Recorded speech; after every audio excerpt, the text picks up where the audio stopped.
Isang matinding balita na naman ang ikinagulat at ikinakilig ng mga tagahanga, si Paolo Avellino ay di umano'y gumastos ng milyon-milyon para sa wedding rings nila ni Kim Chiu. Ang balitang ito ay lalong nagpa-excite sa mga supporters ng magkasintahan, na matagal nang nag-aabang ng kanilang nalalapit na kasal. Ayon sa mga source na malapit sa dalawa, walang inaksayang oras si Paolo sa pagpili ng perpektong wedding rings. Ayon sa ulat, ang mga singsing ay ini-order pa mula sa isang kilalang luxury jeweler sa Europa, at ang mga ito ay dinisenyo ng eksklusibo para sa kanila. Sinabi ng isang insider, Paolo wanted everything to be perfect, especially the rings, since they symbolize their eternal love. He didn't mind spending a huge amount just to make sure they're the best. Ang wedding rings, ayon sa balita, ay gawa mula sa pinakamataas na kalidad ng platinum at pinalamutian ng mga bihirang diamante. Ang singsing ni Kim ay may isang malaking, flawless diamond sa gitna na napapalibutan ng mas maliliit na diamante, na sinasabing umabot sa milyong halaga. Samantalang ang singsing ni Paolo naman ay eleganteng simple ngunit classy, na may maliit ngunit makabuluhang detalye na sumisimbolo sa kanilang relasyon.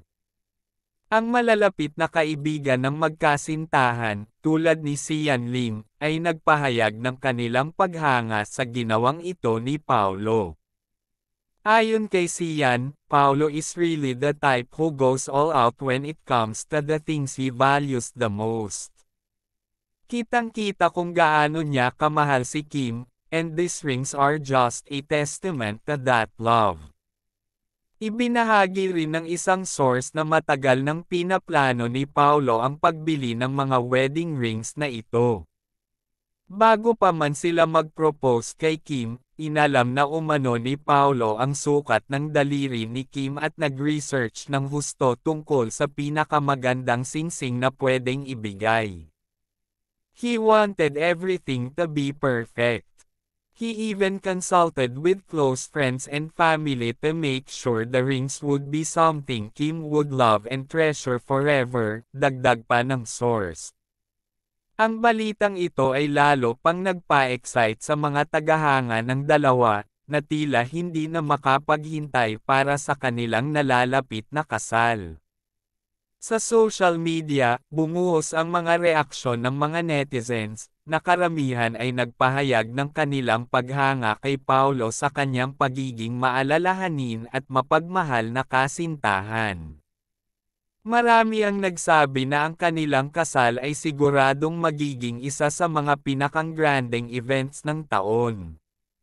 Sa kabila ng engranding preparations para sa kanilang kasal, nananatili pa ring humble at grounded sina Paolo at Kim.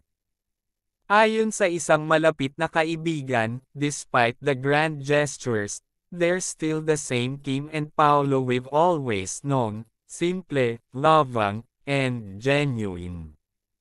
Their wedding may be grand, but it's the love that they have for each other that makes it truly special. Habang papalapit ang kanilang wedding day, patuloy ang excitement at anticipation ng kanilang mga tagahanga.